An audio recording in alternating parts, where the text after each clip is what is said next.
me permettre d'en choisir deux. Le premier, c'est clairement l'enjeu écologique, sous toutes ses facettes, c'est-à-dire à la fois la question climatique, la question de la biodiversité, etc., on connaît. Mais en fait, plus profondément, l'enjeu en question, c'est celui de l'ampleur des transformations qu'il s'agira de réaliser ou qui se réaliseront pour nous, d'une certaine manière, pour être capable de réduire significativement et ou de s'adapter à ces transformations. Je pense qu'on ne réalise pas et on évite de réaliser l'ampleur de ces transformations parce que ce ne sont pas des transformations techniques, ce sont des transformations de la substance même de ce que sont nos sociétés, nos systèmes productifs, etc. C'est ça qui les rend difficiles. En fait, je vais choisir un deuxième enjeu qui est ce que j'appelle, moi, le déclin relatif de l'Occident par rapport au reste du monde. Démographique, bien sûr, mais c'est pas le plus intéressant, mais celui-là, on en parle depuis longtemps, mais c'est en fait un déclin relatif. À nouveau, ça veut pas dire que l'Occident décline, ça veut dire que le reste du monde prend conscience et prend confiance sur sa capacité, pas seulement économique, mais culturelle, mais scientifique, à faire partie des acteurs. Et ça, c'est aussi une transformation massive, qui est d'ailleurs, à mon avis, autant que la question écologique, à l'origine de la crispation, de la polarisation à laquelle on assiste notamment en Occident, qui est le constat qu'effectivement, nous ne sommes plus les référents du monde, ou en tout cas les seuls.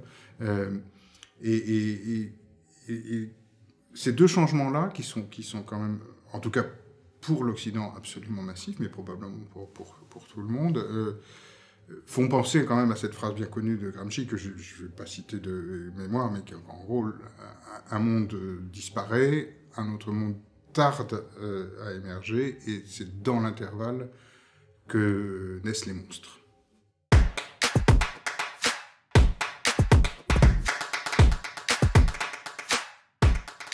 Le mot « solution » est un mot piégeux actuellement, parce que, mais je reviendrai après sur le fond de la question, mais c'est un mot piégeux parce que, justement, on s'est habitué, en personne d'organisation, en société qui cherchons à résoudre l'ensemble des problèmes, justement, avec des solutions technologiques, donc justement à cette articulation problème-solution, et d'ailleurs on a structuré les choses au travers des objectifs du développement durable qui ont plein de qualités, mais qui disent qu'effectivement la situation du monde, ce qui ne va pas dans le monde, peut être décomposé en 17 ensembles de problèmes, et puis 200 et quelques sous-ensembles de problèmes, et donc et ce qui est un rêve d'ingénieur, c'est à ce moment-là, je vais prendre le sous-ensemble à tel, je vais mobiliser des techniques, et puis de l'argent, et puis des méthodes, etc. Mais ce sont toujours des techniques, d'une certaine manière. Et on va résoudre ce problème, et il y en aura donc un de moins, on pourra passer au suivant. Donc ça, c'est dangereux. Après, est-ce que dans... disons que les problèmes, notamment écologiques, du monde d'aujourd'hui, clairement viennent d'un mode de développement, d'une manière d'être, qui est celle de l'Occident, qui l'a exporté plutôt par la force dans la période coloniale, et qui a continué de l'exporter ou de l'imposer dans la période postcoloniale. Et quelque part, il y a quand même en germe dans la montée du reste du monde peut-être une sorte de deuxième décolonisation, mais sauf que c'est pas toujours vrai, parce que dans cette montée-là, il y a aussi une montée dans les logiques du système économique en particulier, qui en fait a été imposé de fait, historiquement, c'est pas un complot, par l'Occident. Donc, est-ce qu'il y a ensuite dans des manières d'être, dans des manières d'envisager son évolution, les constructions sociales, les constructions économiques, des autres cultures, des possibilités de le voir autrement? Historiquement, clairement, la réponse est oui. Ce ne sont pas toutes les sociétés dont le texte fondateur, ici je vais parler de la Genèse, dit à la première page que Dieu, ayant créé l'homme et la femme, lui dit je vous donne la terre pour que vous la soumettiez, je vous donne les animaux et les poissons et les plantes pour qu'ils soient vos ressources, pour que voilà, je vous les donne. Il n'a pas dit pour que vous en preniez soin, en tout cas dans le texte, je ne sais pas ce que Dieu a dit, mais en tout cas ceux qui l'ont traduit ont dit, il n'a pas dit je vous les donne pour que vous en preniez soin, il a dit je vous les donne pour que vous en serviez, pour que vous les soumettiez. Donc ça, c'est vraiment une construction culturelle, construction imaginaire, on y reviendra peut-être, dont on voit bien à quel point elle est structurante de nos attitudes.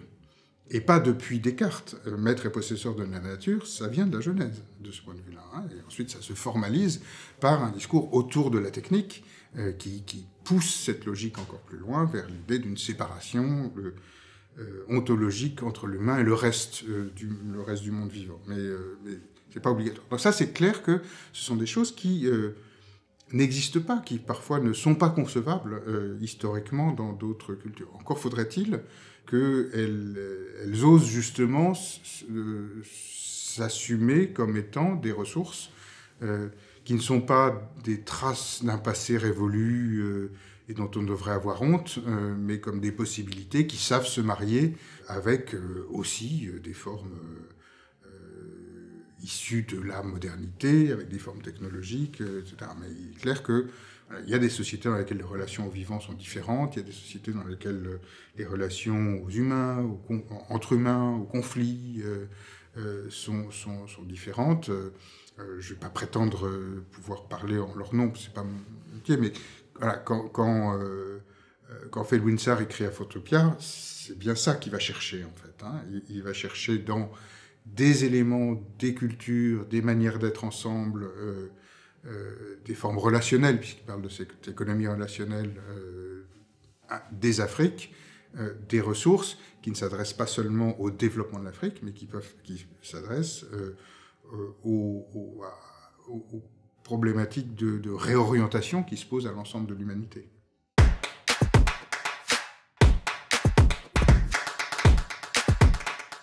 Quand on parle de transformation, quand on parle de changement,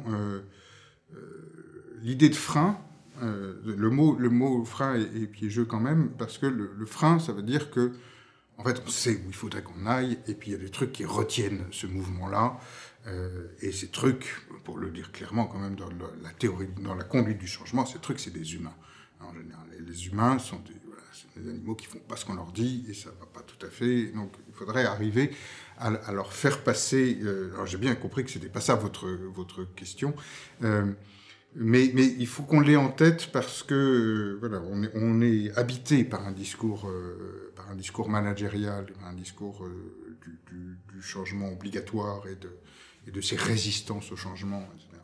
Mais on va le dire en disant blocage, handicap, difficulté ontologique, je sais pas quoi, mais et oui, au fond, on le voit bien, par exemple sur la question écologique, mais sur d'autres, quand on va parler de l'explosion des inégalités, et tout le monde, même dans les cercles des plus riches, disent mais ça n'est pas tenable, l'explosion actuelle des inégalités entre les pays du monde, à l'intérieur des sociétés, à l'intérieur des entreprises elles-mêmes. Et en même temps, les choses ne bougent pas, parce que, comme le disait, j'ai oublié l'auteur, mais il est plus facile d'imaginer la fin du monde que la fin du capitalisme. Et c'est pas à cause du capitalisme, c'est parce que, au fond, nous avons des sociétés qui se sont construites autour pas seulement d'un ensemble objectif de systèmes, mais enfin d'un dispositif qui décrit ce qui fait sens et ce qui ne le fait pas. Qui dit qu'en particulier, dans ce système-là, le moteur de l'histoire, c'est d'abord la technique, c'est d'abord justement la capacité à libérer l'humain de souffrances, de limites, de difficultés, de tâches répétitives, de toutes ces choses-là, de toutes ces choses qui le retiendraient dans son émancipation d'individu qui a d'abord des relations en tant qu'individu avec les autres et avec la société, des relations transactionnelles. Et donc ça, c'est une construction sociale, imaginaire. L'individu, c'est une désignation d'une personne que d'autres sociétés ne vont pas décrire. C'est pas pour ça qu'il n'y a pas d'individualité dans ces autres sociétés, mais selon qu'on se définit comme devant se construire soi-même dans son autonomie ou soi-même dans sa relation aux autres, tout cela, ce sont effectivement des descriptions imaginaires. Et évidemment, quand on est dans quelque chose comme ça, c'est pas l'imaginaire, c'est la réalité pour nous. C'est comme ça qu'on voit les choses. Et anthropologiquement, l'imaginaire, c'est le filtre par lequel on donne sens à ce qu'on vit, et qui fait que voilà, ça je le reconnais, ça je le reconnais pas, ça c'est moi, ça c'est pas moi, ça c'est proche de moi, ça fait partie de mon monde ou ça n'en fait pas partie. C'est ça la structuration imaginaire. Et donc, la raison peut nous aider à dire ce modèle-là ne marche plus.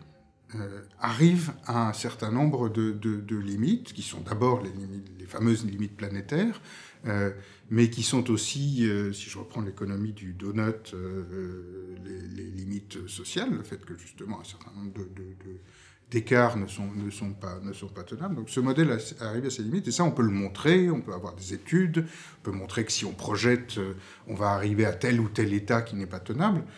Mais la question c'est, d'accord, qu'est-ce qu'on fait? Dès lors qu'on dit que les méthodes, que les outils dont on dispose, qui sont d'abord et avant tout des outils techniques, que la technique soit technologique ou financière, ou etc., ne nous permettront pas de faire le changement de l'ampleur, par exemple, passer à une société zéro émission.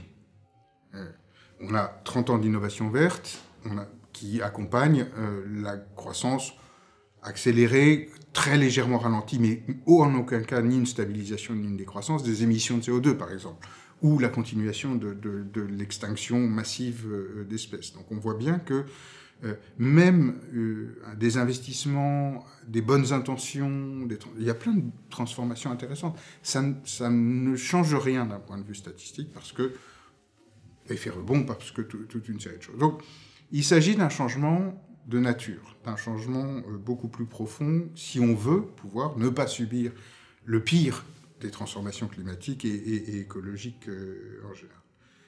Mais un changement vers où? Donc ça, on peut le dire par la raison. Mais un changement vers où? Ça, la raison ne peut pas nous le dire, parce que c'est un autre monde. C'est ce que moi j'appelle, pas tout seul, mais une singularité. À dessein. Une singularité, en maths, en physique, c'est un point au-delà duquel les lois qui régissent le monde physique d'aujourd'hui ne fonctionnent plus. Mais on ne sait pas forcément quelles sont les lois qui régissent le monde qui se passe de l'autre côté. Un trou noir est une singularité. Jusqu'à une certaine distance du trou noir, on sait comment marche le monde. Au-delà de cette distance-là, on ne sait plus exactement ce qui se passe. Et en tout cas, ce qui est certain, c'est que ce ne sont pas les mêmes lois qu'aujourd'hui. De manière intéressante, le monde technologique a accouché, dans les années 90, de ce concept de singularité technologique, qui est un concept qui dit, donc, à partir d'un certain moment, l'accumulation des capacités technologiques va dépasser à la fois notre entendement d'humain et même et a fortiori notre capacité à rattraper la capacité commune des machines. Donc c'est la prise de conscience de la machine qui à un moment décide d'eux et qui, alors curieusement dans la fiction, déciderait à ce moment-là d'éliminer, dans la plupart de la fiction, déciderait à ce moment-là d'éliminer l'humanité, ce qui est un sentiment très humain. Il n'y a que les humains qui éliminent tout ce qu'il y a autour d'eux, les machines le font vraisemblablement pas. Et il y a quelques quand même réflexions spéculatives qui disent non, mais finalement, peuvent nous trouver plutôt marrants, puis on coûte pas bien cher finalement, donc ça irait. Mais en tout cas, voilà, l'idée d'une singularité technologique, c'est ce moment où les machines prennent une autonomie, ou en tout cas, le monde devient fondamentalement machinique. Et donc c'est une singularité parce qu'on ne sait pas comment ça marche, par définition. C'est d'autres logiques qui, à ce moment-là, prennent le dessus. L'effondrement est une autre forme de singularité, l'idée d'effondrement. C'est-à-dire, on sait raconter ce qui nous amène à l'effondrement, mais après, à part l'Apocalypse, ou les romans ou les films post-apocalyptiques, c'est-à-dire dans lesquels il n'y a quasiment plus rien que des villages, mais vraisemblablement, en même temps, tout le monde se dit c'est pas comme ça que ça va se passer, ça va être plus compliqué, ça va être plus long, ça va être...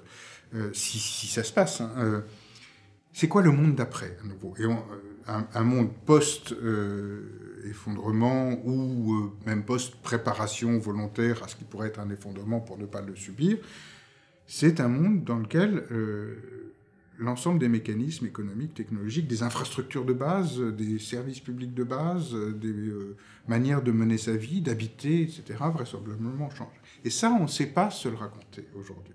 Au-delà d'une singularité, à un moment, il faut un acte d'imagination pour commencer à se figurer, au sens faire venir des images, des figures, à se figurer à quoi ça pourrait ressembler.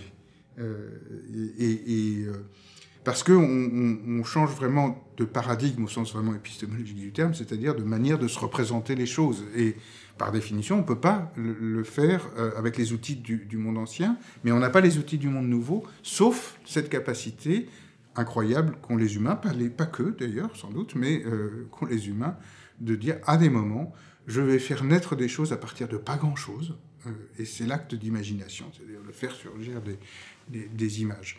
Et il n'y a pas d'autre possibilité. C'est vraiment ça sur quoi j'insiste. La raison peut revenir après, quand on se dit, OK, j'ai fait naître ces images. Est-ce que je peux essayer de relier cette image que j'ai fait naître à mon présent? Est-ce que je peux commencer à essayer de raconter l'histoire qui y mènerait? Et sur cette histoire, imaginer des jalons que peut-être, sur lesquels je pourrais quand même peut-être pouvoir... Mais il faut d'abord être capable de se figurer... de se figurer ça. Et c'est l'acte, à mon avis, dont on a besoin tous et toutes, pas forcément d'ailleurs pour se figurer la même chose, mais pour se figurer qu'il peut y avoir un après, et qui peut être différent. Si je prends un exemple historique, le moment où on se dit « Ah, d'accord, finalement, ce n'est pas le soleil qui tourne autour de nous. » D'accepter ça veut dire de reconfigurer la totalité du monde, et de notre monde mental, et où nous sommes, qu'est-ce que nous sommes, et d'un coup que nous soyons tout petits dans une immensité, c'est pas tout à fait la même chose que de dire que nous sommes au cœur de l'humanité, ce qui d'ailleurs va expliquer pourquoi les communautés platistes, comme on dit, ceux qui vont dire que la Terre est plate, sont des communautés qui disent qui continuent, enfin, qui nous expliquent encore aujourd'hui que de prétendre, faussement évidemment, que la Terre est ronde, c'est un complot diabolique. Parce que si la Terre est ronde, tout le reste s'ensuit, et en particulier la négation de Dieu.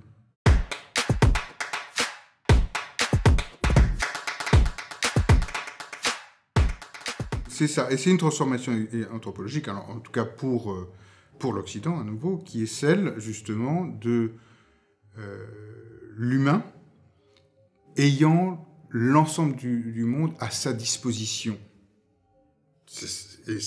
Ça, on s'est construit comme ça. Et changer ça, c'est effectivement du même niveau. Alors là, c'est le monde terrestre. Avant, c'était le monde cosmologique, mais qui était plus petit. Donc, d'une certaine manière, c'est la même transformation. Et dire, d'un coup, non, tout n'est pas à ma disposition. Mais alors, quoi? Et c'est ça le moment où il faut être capable de se raconter des nouvelles histoires.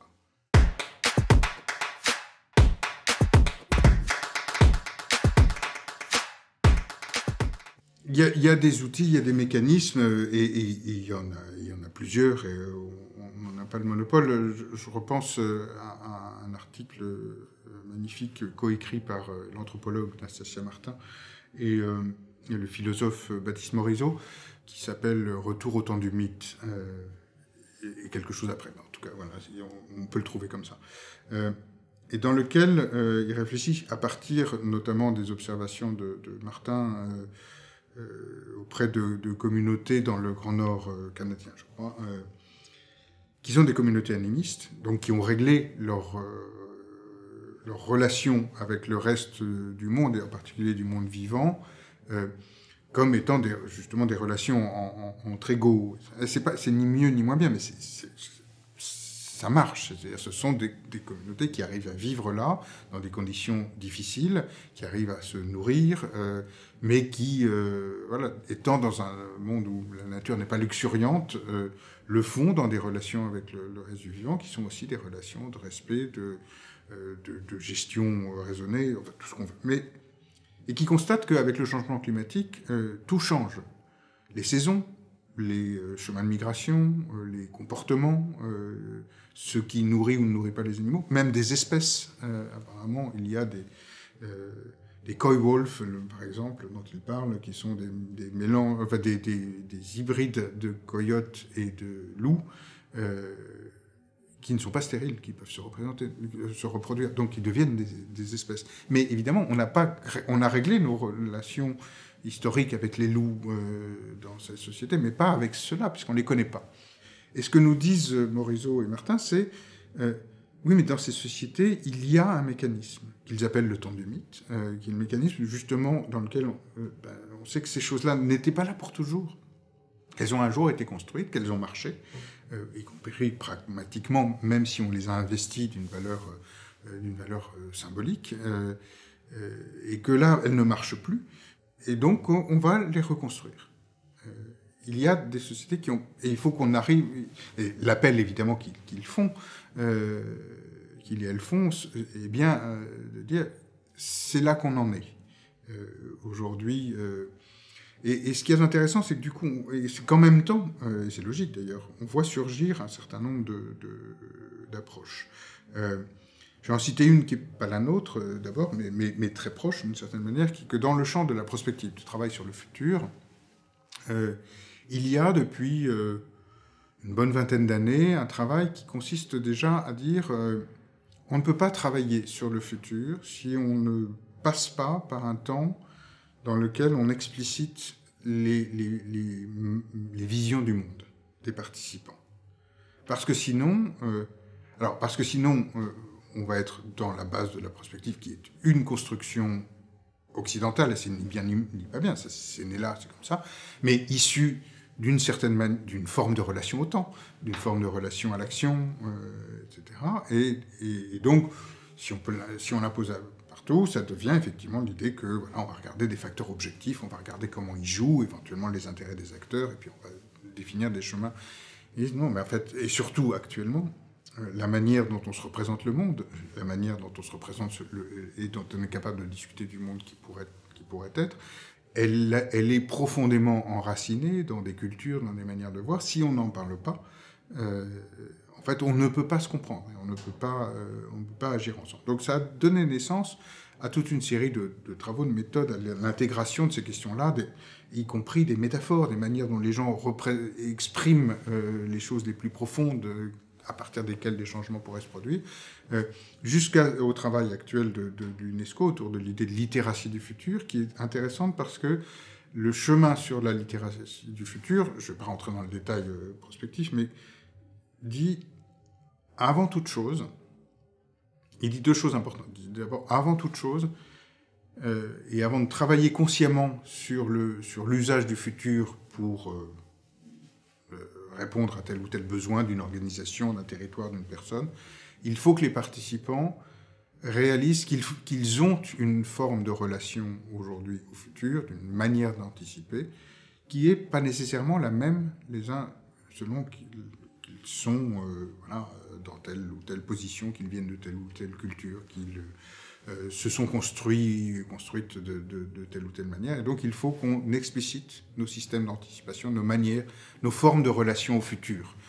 Il faut qu'on leur donne des mots, il faut qu'on leur donne un nom pour qu'on en devienne conscient et qu'à ce moment-là, on puisse commencer à y travailler de manière consciente. Donc, travail sur les imaginaires qui est déjà comment je fonctionne aujourd'hui, comment je me représente les choses aujourd'hui, réaliser que la réalité que nous regardons a une dimension imaginaire, que les mots qu'on utilise, je ne sais pas si ces débats existent, mais je suppose à l'intérieur de l'AFD, selon que les gens avec lesquels je travaille sont des partenaires ou des usagers ou des clients, ça n'est pas que de la communication, c'est bien, j'invite bien à regarder la personne que j'ai en face avec des yeux et avec un système de référence que je projette sur le web. Et donc, c'est déjà être conscient de ce qu'on fait quand on fait ça, que c'est pas juste un acte technique, qu'on emporte toute une série de choses avec soi. Et puis, la deuxième chose que nous dit Ray Miller, donc un peu l'auteur de cette approche-là, c'est il y a une forme d'anticipation, de travail prospectif, qui a une vocation complètement respectable, de planification stratégique, de préparation au risque, etc., qui est plutôt de l'ordre du rationnel, qui est plutôt, et dans laquelle on ne sort pas du système existant, parce que c'est pas la vocation, c'est pas sa vocation. Mais il y en a une autre, qui est quelque part du côté qui est là pour contenir l'incertitude. Et puis il y en a une autre, qui est au contraire celle qui va essayer de faire émerger du sens de ce qui... de faire surgir du sens de ce qui émerge, de ce qui s'essaye, d'ouvrir des possibilités dont on ne connaît pas exactement les résultats, les conséquences. C'est-à-dire finalement d'augmenter l'incertitude. Il appelle ça l'anticipation pour l'émergence. C'est d'un côté, on va essayer de réduire l'inconnu, de l'autre côté, on va essayer d'aller vers un inconnu. Et celle-là, elle est, en particulier maintenant, aussi importante. Mais c'est pas la même. C'est pas la même manière de faire. Ce qui nous amène, nous, au réseau Université de la Pluralité, et on n'est pas les seuls, hein, mais d'ailleurs c'est la raison pour laquelle on s'est créé en réseau, à nous dire, une des manières d'aller explorer ça, c'est en assumant le fait qu'on va le faire à partir des arts et de la fiction. En allant jusqu'au bout. Là, on va vraiment dans le monde de l'imaginaire, qui se revendique comme étant celui de l'imaginaire, pour montrer que ce travail sur l'imaginaire, en tout cas de la part de celles et ceux pour lesquels ça compte, c'est un travail d'exploration des possibilités, c'est un travail de connaissance par des manières en fait de faire l'expérience mentale et aussi sensible, émotionnelle, de ce que seraient d'autres configurations, d'autres mondes. Et donc c'est ce qu'on va essayer de faire au sein du réseau.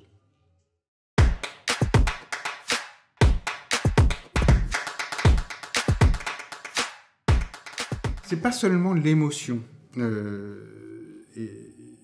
parce que c'est pas le contraire de la raison. C'est un truc compliqué parce que alors, l'émotion en fait partie, hein, évidemment. En tout cas, dire c'est l'ensemble des manières de percevoir et de faire l'expérience et de se projeter qui sont mobilisées ensemble, dont celle du regard et de la relation, et de la raison, et du langage, mais aussi, pourquoi pas, du toucher et d'autres choses. Mais il y a toujours un risque quand on manipule cette question des imaginaires, c'est que justement on a seulement sur la question de l'émotion, et qu'on dise en fait, on va faire passer un message avec une histoire, avec des belles images, avec une musique comme ça, et on va faire passer une émotion qui fait que le message va passer tout seul aussi. Et on sent bien que la tentation existe, y compris justement dans une culture politique un peu ancienne, de dire, et même chez les écologistes, hein, qui consiste à dire, bon, ok, il faut changer les états d'esprit, parce que ça ne peut pas durer, c'est vrai que ça ne peut pas durer, et donc il faut qu'on arrive à faire passer le message par le biais d'un certain nombre d'œuvres d'art qui vont mobiliser les imaginaires et faire en sorte que les gens, enfin convaincus, dans leur fort intérieur, aillent dans la bonne direction. Et ça, d'abord, je ne suis pas sûr que ça marche. Je pense que des fabricants d'émotions contraires sont plus puissants. Et puis, je pense que surtout, il y a quelque chose d'autre qui se joue dans le travail des imaginaires, qui est la capacité, qui est la participation des personnes. Moi, j'ai tendance à dire que la relation qu'on a au futur est aussi importante que le contenu au futur au sens au futur qu'on se raconte, hein, donc aux futurs au pluriel.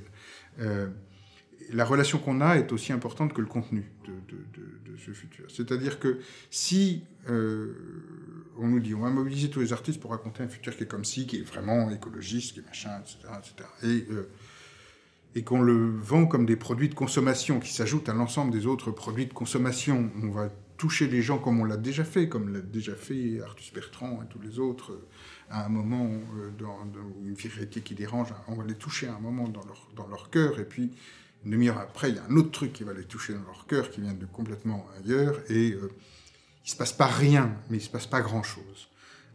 Parce que on a juste reçu.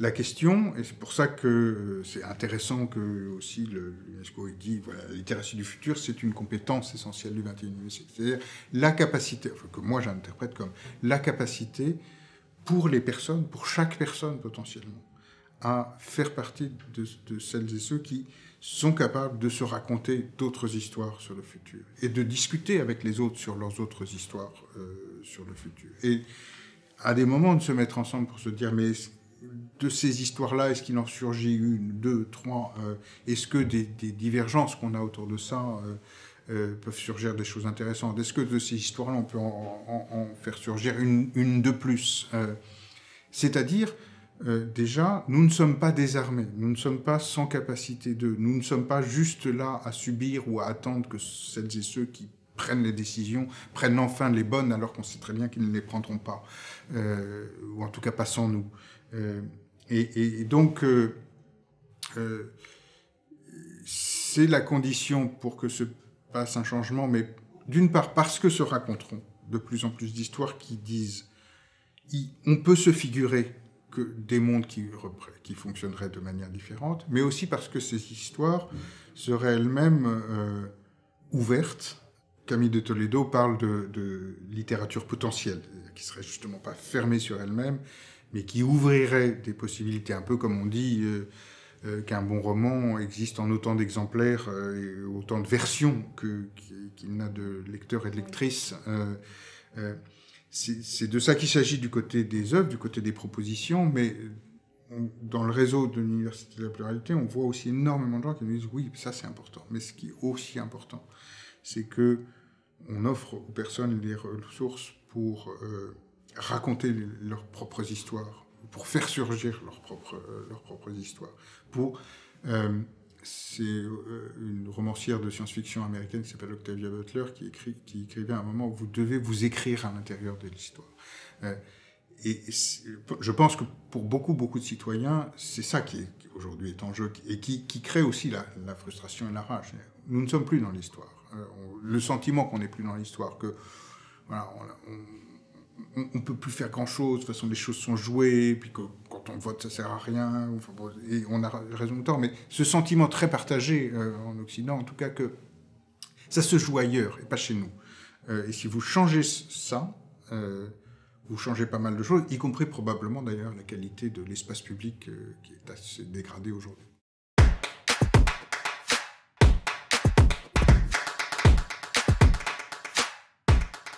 L'émotion ne suffit pas parce qu'en fait, alors je ne sais pas si je vais utiliser les bons mots, parce que je ne suis pas un philosophe, ni un spécialiste de la littérature, mais ce dont on parle, c'est d'une forme de projection subjective, mais cette projection subjective, elle n'est pas seulement émotionnelle. Est-ce que je suis capable, non pas seulement de concevoir abstraitement un monde qui reposerait sur des règles différentes, mais de m'imaginer y vivre, d'en faire mentalement l'expérience. Mais pas seulement comme être d'émotion, comme être qui imagine des interactions, qui s'imagine des rôles, qui imagine pourquoi pas des débats politiques. Une des choses sur lesquelles on insiste aussi beaucoup, toujours dans l'idée que on est acteur du futur, c'est qu'il ne faut surtout pas qu'on s'imagine un futur dans lequel enfin tout serait réglé de manière à ce qu'il n'y ait plus rien à discuter. Hein, là encore, c'est aussi un grand prospectiviste, Jim Dator, qui disait une des caractéristiques du futur désirable, c'est qu'il y a encore un futur. Il y a encore des choses à désirer, qu'on peut encore s'engueuler sur le futur désirable d'après. Et surtout pas que ça devienne fermé. Donc c'est l'intérêt de la fiction, et la complexité aussi de la fiction, c'est que si c'est bien fait, si c'est bien travaillé, si c'est bien coproduit éventuellement, c'est qu'on peut s'y projeter tout entier, tout entière. Donc pas seulement avec ses émotions, mais aussi avec ses capacités cognitives, avec ses savoir-faire, avec ses savoir-être. Et se dire, comment ça joue dans ce monde, comment ça joue quand je rencontre d'autres personnes qui ont le même ensemble de capacités, mais pas les mêmes intérêts, les mêmes envies, les mêmes désirs. Ce qu'il y a d'ailleurs d'intéressant du coup, c'est que par différence avec l'idée on va leur mettre le bon récit, ils vont le consommer, c'est que du coup, une fiction intéressante, elle est ambiguë sur ses messages. Et éventuellement, selon qui on est, si on s'y projette tout entier, tout entière, on la lit pas non plus de la même manière. C'est des devenirs dont on parle. Hein. Je crois que c'est Deleuze qui disait qu'il faudrait qu'on passe de futur à devenir. Il a sans doute raison, mais c'est compliqué à faire le passage lexical. Mais c'est ça qui aujourd'hui est en jeu. Et donc le point, c'est plutôt à nouveau de dire, est-ce qu'on est capable à la fois de multiplier les figures qui laissent entendre que, oui, pour reprendre le slogan, oui, mais non pas seulement d'autres mondes sont possibles, sont concevables. C'est possible. Tiens, je viens de lire cette histoire-là, et elle se tient. Je n'ai pas dit que c'était la bonne, mais elle se tient. C'est concevable, un monde comme ça, d'une part, mais ensuite aussi mettre les gens en capacité de s'écrire à l'intérieur de ces histoires ou d'écrire les mêmes. C'est ces deux dynamiques en même temps qu'il s'agit de travailler. Et la fiction est intéressante parce qu'elle facilite ça, justement au-delà des seules émotions, et parce qu'en réalité, elle est accessible aux gens, même à celles et ceux qui ne se perçoivent pas comme des artistes. Nous sommes des animaux qui nous racontons des histoires, c'est profondément vrai. Si parce que vous êtes un ou une grande professionnelle, vous pensez que c'est vrai des autres, mais pas vous, repensez à la dernière fois où vous avez regardé un film ou une série et où vous vous êtes dit « là, il y a un truc dans le scénario, ça passe pas ». C'est physique. C'est quelque chose que vous ressentez physiquement quand il y a à un moment une incohérence, un truc. C'est bien que quelque part, quelque chose de très profond est touché qui fait que votre muscle narratif, qui n'existe pas, à un moment est choqué, ou votre sens du narratif, à un moment est choqué par quelque chose qui ne fonctionne pas. Donc, on sait faire ça, au fond. On l'oublie, parce qu'on nous le désapprend très vite, en particulier à l'école, mais on sait le faire. Et c'est là-dessus qu'on s'appuie.